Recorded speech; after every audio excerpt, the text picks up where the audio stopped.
daw pwede mo manufacture sa Pilipinas. Minsan binigyan pa nga ako ng death certificate ng kusado. Pagkatapos minahuli ko, huling-huli, buhay na buhay. Ganon ang ating korte dito. Huwag na kong padara ng kalukuhan ninyo dahil alam na alam ko yon. Kayo, nag-practice kayo, 1 taon, 2 taon. Ako, RTC judge. Why would a suspected criminal leave his calling cards at the scene of the crime?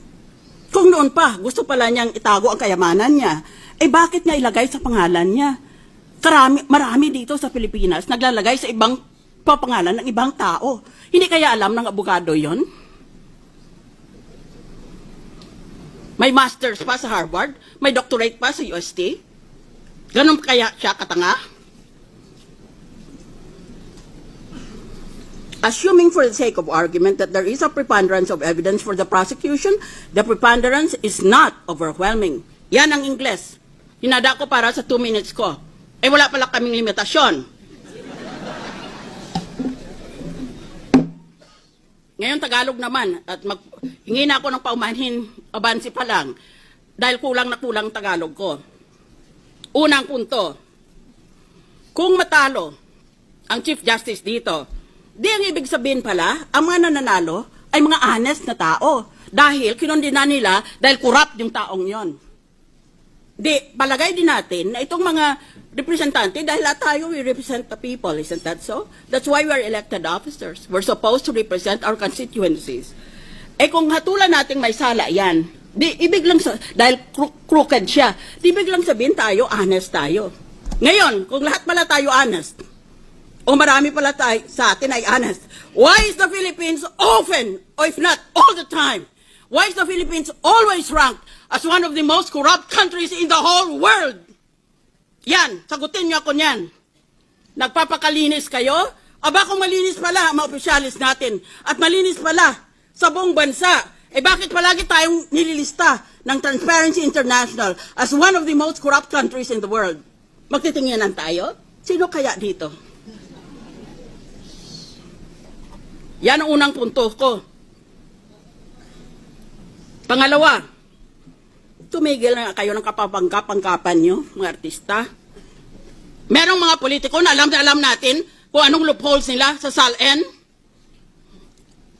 Deposito ang sinasabi ng batas, pagkatapusan ng Disyembre, katapusan ng taon, magdeklara ka kung magkanong pera mo sa bangko. Hindi ba gini-withdraw nila pera nila sa buwan na Nobyembre o Disyembre? Para pag naglagay sila, pag nag-file sila ng SALN nila, wala nga silang deposito. O kaya meron lang sila ng couple of thousands. Kasi withdraw nila Pag Enero, i-deposit nila uli. Taong bayan, kayo ang magtestigo. Yan. Ba't hindi natin habulin yung ganon? Pangalawa, palusot. O pangalawa, na ginagawa nila na loophole sa SALN. Lahat ng pag-ari nila, real estate, bank accounts, iba pang pag-ari, nilalagay sa ibang pangalan. Yan is very, very widespread. O di wala nga naman silang pag-ari. Dahil lahat, linagay na nila sa ibang pangalan. Kung bawal ang asawa at ang mga anak, dahil sa batas ay inspeksyonin pati yan, yung mga malapit sa kanila. Di doon sa mga malalayo ng mga kamag-anak. O kaya maski hindi kamag-anak, sa kaibigan na pinagkakatiwalaan nila. What a hypocritical accusation.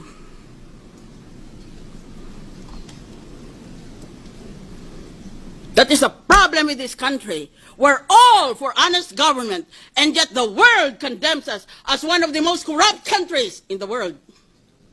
That's why it is difficult to win in any international election, in any international campaign, because the Philippines, among others, has a reputation of being a corrupt country. Isip ng iba, kung corrupt ang bayan na yan, walang matinong lalabas dyan.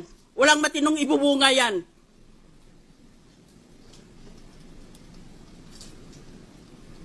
Ba't bawat isa ba sa inyo, walang sala tungkol sa SALN? Bigyan nyo ako ng isa pang buhay. Panginoon, bigyan mo ako ng isa pang buhay. At imbestigahin ko lahat. Isa-isa. Dito sa Senado at sa House of Representatives. Tignan natin. Pati sarili ko, imbestigahin ko. Order, please. Ang daming loopholes ng SALN na yan. Ba't hindi kayo umimik noon?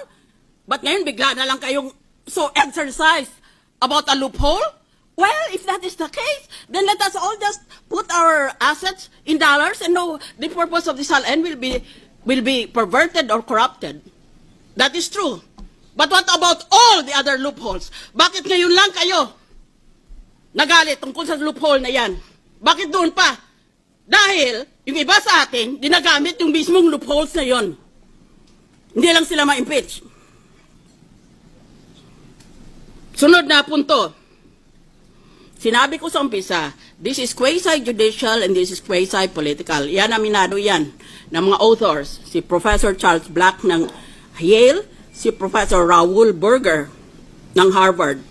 Mga tinitingala yan ng mga authorities all over the world. Ngayon, this is quasi-judicial.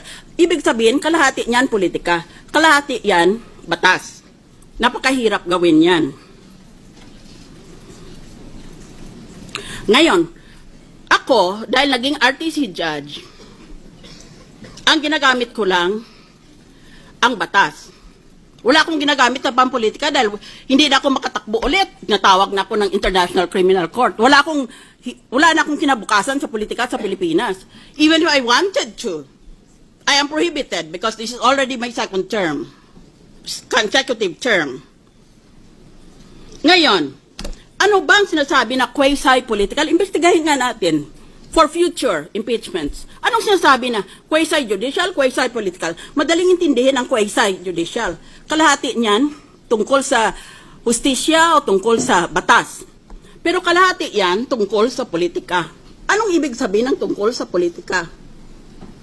Tungkol sa politika, dahil ang ibig sabihin dyan, pag-isipan mo at pakinggan mo ang mga taong bumoto sa iyo. That is actually the meaning of quasi-political. Because the people might disagree with what the law says. Yun ang pakikinggan mo. That is the meaning of quasi-political. Hindi ibig sabihin quasi-political na buboto ka, ulit bibigyan ka ng mamahaling proyekto sa public works na kung saan maaaring kumita ka. Alam naman natin yan. Kung magkano ang halaga ng public works mo, 10% punta sa iyo kung gusto mo. Hindi iyon ang ibig sabihin na politika. At hindi ibig sabihin na quasi-political na isipin mo, nako, tatakbo ako. Either for re-election or for another position, or I need some position in government for my kalyado ko, who I will use as my dummy. That is not the meaning of quasi-political. I request the lady to wind up this. I thought that I was unlimited. I prepared a 2-minute paper, but I will obey the injunction. Tsaka, isang punto. Nang nagtapos magpresenta ng ebidensyang prosecution, naglabas ng mga survey ng mga tao gusto pala na guilty ang Chief Justice. Ngayon natapos ang depensa, saan ngayon ang mga survey? Wala. At, huli sa lahat at pinakamahalaga, anong magiging, hindi lang importante kung anong magiging desisyon natin ngayong hapon, anong magiging katuparan, anong susunod sa ating desisyon. Ulit ba mananalo tayo sa botohan? Panalo na tayo sa masa na nakakarami sa ating bansa. And we follow the rule of the majority. Sa kabataan sa pamantasan, dahil they're an educated constituency, sa kaysaysayan ng ating bansa, this will go down in history. Nagtrabaho ako abroad. Nagka-cancer ang tatay ko. Bumalik ako. Sabi ng tatay ko, mag-resign ka nga dyan sa trabaho mong yan. Wala kang silbi sa bayan mo.